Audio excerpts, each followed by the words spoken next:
Panglima at isa pang kaabang-abang na project mutation ay itong Lutino Opaline Red Factor. Ito ngayon yung isa-set natin para pagparisin. Yung ating male ay green Red Factor at yung female natin ay Lutino Opaline. So yan, kahabi.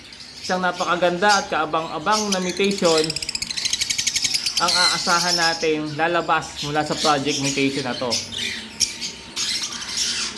Medyo matagal-tagal lang kasi baka umabot ng 1 taon mahigit yung project in the making natin, pero talaga namang kaabang-abang. Lalo na at matured na rin sila pag nag-anak to this month of September or October, ma-harvest natin, or November, then next year asahan natin makikita na natin yung visual na magiging anak nito.